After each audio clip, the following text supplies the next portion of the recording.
आणि समाधान मामा तुम्ही जसं बोललेत, रोहित पवार आल्यानंतरची परिस्थिती आणि संजय पवार आल्यानंतरची परिस्थिती म्हणजे काही नियोजन नाही. अगदी ठरलं काल. तालुका अध्यक्ष इथल्या टीमने मनावर घेतलं. भाऊसाहेब, कुशल दादा, समाधान मामा, नितीन दादा, राहुल दादा, आमचा प्रकाश दादा यांनी सगळ्यांनी ठरवलं. यांनी फक्त फोनाफानी करून एवढी लोक जमवली. त्यांनी सगळे मिळून एवढी ताकद लावली तरी सुद्धा गर्दी जमली नाही. याचाच अर्थ लोकांच्या मनात आज काय चाललंय याच्यातनं स्पष्ट होतं. आजच्या या अजितदादा गटाच्या मेळाव्यासाठी मंचावर उपस्थित संजू दादा, अजित दादा,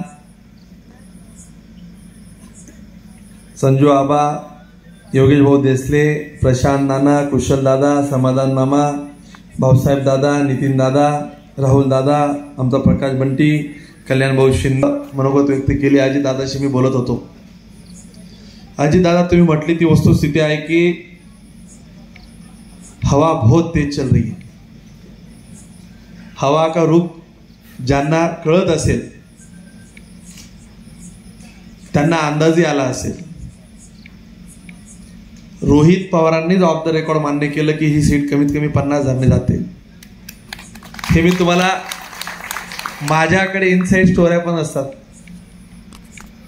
राजकारणात बाहेर काय चाललं आणि आतमध्ये काय चाललं. युद्ध हे पहिले रणात हारायच्या पहिले त्यांनी मनामध्ये त्यांनी युद्ध हारलेले आहेत. पण आपल्याला अति आत्मविश्वासाने चालणार नाही. ज्या पद्धतीने योगेश भाऊ देसले म्हटले की ते गारुडी आहेत, शेवटपर्यंत ते सापा आणि मुंगीची लढाई दाखवतील. परंतु हा गारुड्याचा खेळ कसा थांबवायचा ही सुज्ञ नागरिक, जनता, सहकारी, कार्यकर्ते म्हणून तुम्हाला माहिती आहे. खरं तर माझा सवाल आहे, त्या माणसाविषयी फार बोलण्याची गरज नाही. एक माणूस, मी छोटे छोटे प्रश्न विचारतो तिथे उत्तरच देत नाही. एक माणूस तालुक्यातला असा प्रामाणिक भेटला नाही की हा चांगलं काम करणारा माणूस आहे, काहीतरी याच्या मागे उभं केलं पाहिजे. एखाद दिवशी त्याच्यासोबत चहाला भेटला असेल, 2 मिनिटं गोड बोलला असेल, तेवढंच त्याच्या तो माणूस प्रेमात पडतो. ज्याही माणसाने या माणसाला जवळून पाहिलं तो माणूस त्याच्या कधीच नादी लागत नाही. ह्या माणसाने 10 वर्षात तालुक्याचा सत्यानाश केला. अनेक विषयांच्या अनुषंगाने आपल्याला माहिती आहे, कुठलीही विकास कामं हा माणूस या तालुक्यात करू शकला नाही. कुठली आश्वासनांची पूर्तता करू शकला नाही. या तालुक्याचा बट्ट्याबोळ करण्यामागे या माणसाचं मोठं पाप आहे. त्या पापाचे वाटेकरू जे लोक झालेत, भारतीय जनता पार्टीच्या कार्यकर्त्यांना देखील पस्तावा आला, नेतृत्वाच्या लक्षात आलं, नेतृत्वाने निर्णय बदलवला. तिकीट का कापलं गेलं त्याची उत्तर त्यांना माहिती आहे की त्यांचं तिकीट का गेलं. परंतु ते वस्तुस्थिती आजही सांगत नसल्यामुळे अजून पुढच्या एखाद्या मोठ्या कार्यक्रमात मी ते इनसाइड स्टोरी अगदी राज्याच्या नेतृत्वांसमोरच सांगणार आहे. अजितदादा, तुम्हालाही माहिती आहे, तुम्ही वरिष्ठांच्या संपर्कात आहेत. तुम्ही काय, मला माहिती नाही काय कोण बोललं इथं अगोदर, परंतु चव्हाणांना बऱ्यापैकी माहिती असतं. अशी परिस्थिती आहे की ते जाऊ देत, आता त्याच्यावर बोलण्यात अर्थ नाही. भावांनो, मी तुम्हाला एकच सांगेल, ह्या 30 महिन्यामध्ये या तालुक्यात जी विकास कामं उभी राहिली, मागच्या 15 वर्षाचं रेकॉर्ड मोडलं की नाही. अगदी प्रामाणिक हो म्हणा. मला जरी तुम्ही सांगितलं की दादा तुम्ही खोटं बोलताय, प्रत्येक गावात जाऊन विचारा. खात्यात जेवढे पैसे आपल्याकडे आलेत, बाजूला कन्नड आहे तुमचं थोडंसं 15 किलोमीटरला, जांभळी सोडलं की, त्यांनाही विचारा काय परिस्थिती तालुक्याची. एवढे पैसे जमा झाले की लोकांनाच कळत नाही की हे पैसे कशाचे येतात. दुधाचे वेगळे, अनुदानाचे फरक वेगळे, दुष्काळाचे वेगळे. वागडू वाकडीला तर आता एवढे पैसे दिले, मागच्या कार्यकाळामध्ये ज्याचं लाईव्ह चाललंय का तुमचा खेळ? नाही, लाईव्ह नाही, ते नंतर लाईव्ह दिसतं, अजून डोक्याला ताण नाही. एवढे पैसे आले ज्यांचं नुकसान झालं नाही त्यांच्याही खात्यात पैसे जमा झालेत म्हटले. म्हणजे तिथं भानगडी झाल्यात की याचं काही गेलं नाही तरी याला एवढे पैसे आले. सरकारचे एवढे अनुदान, एवढे फरक, एवढे बोनस कधी आले होते का? आणि मी या मताचा आहे की शेतकऱ्यांसाठी आपण काम करायचं जर असेल, नुसतं बोलून चालणार नाही. त्यांना खऱ्या अर्थाने न्याय द्यायचा असेल तर त्यांच्या पाठीमागे अडचणीच्या काळात उभं राहिलं पाहिजे. कोविडचा काळ तुम्ही पाहिला, दुष्काळाचा अनुभव आला, महापूर 6 वेळेस आला. या तालुक्यावर जेव्हा जेव्हा संकट आली त्या संकटांमध्ये या तालुक्याच्या पाठीमागे लोकप्रतिनिधी म्हणून अगदी खंबीरपणे उभं राहण्याचं काम आपण मला करताना पाहिलं. हे याचमुळे शक्य झालं की तुम्ही मला आमदार म्हणून या तालुक्याची सेवा करण्याची संधी दिली. आणि त्या सेवेचं रूपांतर आज आपण बघताय की जनतेला प्रत्येक अडचणीच्या काळात उभं राहून आपण मदत केली. या तालुक्याला कुठल्याही संकटात आपण वाऱ्यावर सोडलं नाही. रस्त्यावर कोणी बहीण भेटली असेल, भाऊ भेटला असेल, तरुण सहकारी भेटला असेल, त्याच्या चेहऱ्यावर एक आनंद असतो की हा आपला आमदार आहे.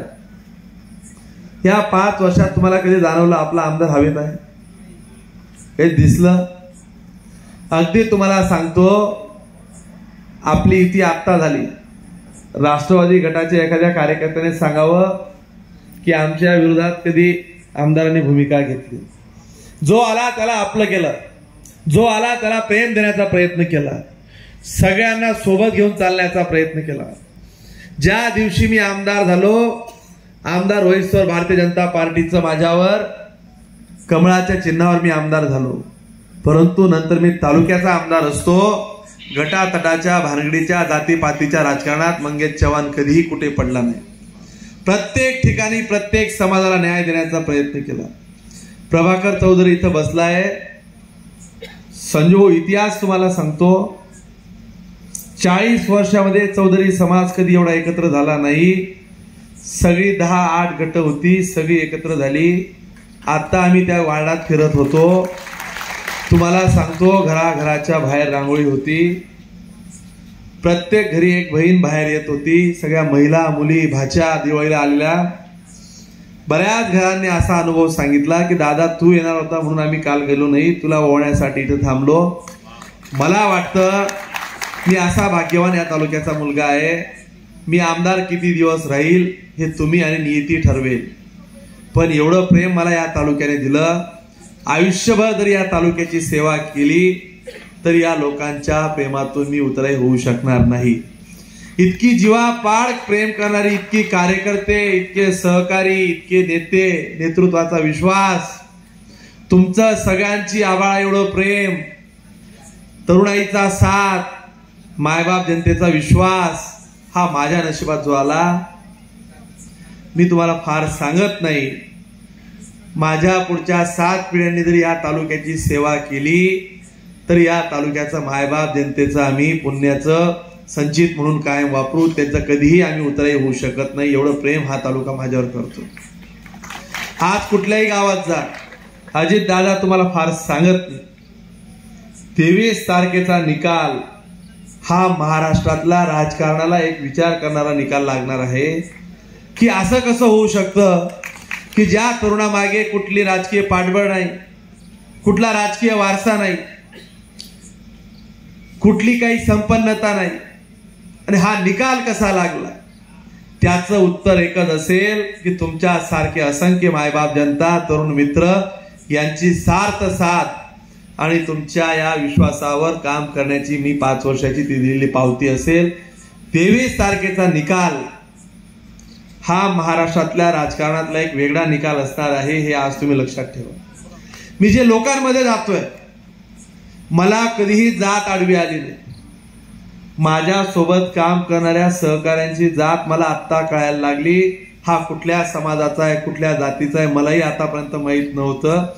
जेव्हा काही बैठका घेण्याचा योग आला तेव्हा कळालं की हा कोळी आहे, हा माळी आहे, हा वडार आहे, हा भिल्ल आहे, हा गोसावी आहे.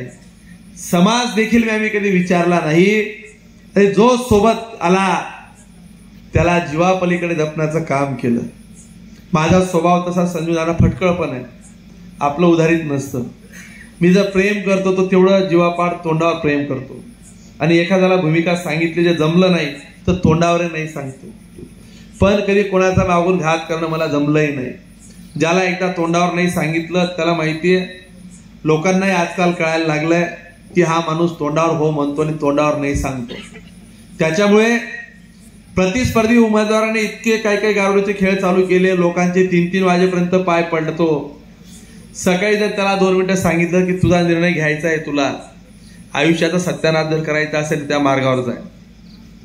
मी तुला आता काहीच आश्वासन देत नाही, माझ्याकडे द्यायला काहीच नाही. उद्या माझ्या नशिबात काय आहे मी आज काय तुला सांगू. पण तुला एकच सांगतो, काही कार्यकर्त्यांना त्यांनी खूप गिसिंग पिटिंग केलं, काही हातात येत नाही. म्हणता हा संपर्कात आहे, तो संपर्कात आहे. आजची परिस्थिती अशी आहे, आमचा राहुल दादा शिवसेनेचा इथं बसलाय. पप्पू दादाने येऊन सांगितलं की माझ्या भावाचं स्वप्न दादा तूच पुरं करतोय, तुझ्या पाठीमागे भावासारखा उभा राहील. शिवसेनेचा एकही पदाधिकारी इकडे तिकडे जाणार नाही, ही माझी जबाबदारी. राष्ट्रवादी काँग्रेस पक्षाचे सगळेच संजू दादा तर आहेत, योगेश जसले समजा तालुक्यातले जिल्ह्यावर काम करतात, कुशल दादा आहे, समाधान भाऊ, सगळे भाऊसाहेब दादा यांनी सगळ्यांनी आमच्या भगिनी आहेत, सगळे आमचे तरुण सहकारी कार्यकर्ते हे देखील खांद्याला खांदा लावून काम करतायत. तुम्हाला पण मी एकच सांगेल, मी गोड बोलत नसतो तरी तुम्ही असं काही समजायचं नाही की दादाचा मला फोन आला नाही, आम्हाला काही विचारत नाही. अडचणीच्या काळात तुमच्याकडे एक लाईफलाईन आहे. पुढारी काम झाल्यानंतर सगळ्या लाईफलाईन बंद करतात. आता जरी त्या लाईफलाईनचा वापर झाला नाही तर अडचणीच्या काळात राष्ट्रवादी काँग्रेस पक्षासाठी एकच सांगेल, अर्ध्या रात्री जरी आला तर मंगेश चव्हाण तुम्हाला कोणालाच परत पाठवणार नाही. तुम्ही दिलेलं योगदान, तुम्ही माझ्यासाठी दिलेली जबाबदारी त्याचं निश्चित माझ्या स्मरणात राहील. कमी अधिक आपली भेट झाली. सध्या 140 गावं. आत्ता मी औरंगाबादला चाललोय, आत्ता तिथं 12 वाजता बैठक आहे. रात्री 1:30 वाजता अजून एका दुसऱ्या ठिकाणी बैठक आहे. तुम्हाला सांगतो रोज 4 वाजेपर्यंत बैठका असतात. आता तर लफडा असा झालाय की ते म्हणतात की तू 40 गावाला कमी, इकडे तिकडे सगळेच भानगडी तंटे मिटव तीच चालू आहे. माझ्याकडे फायर ब्रिगेडचं काम दिलंय. आग लागली की जरा पाणी मारून घ्यावं लागतं.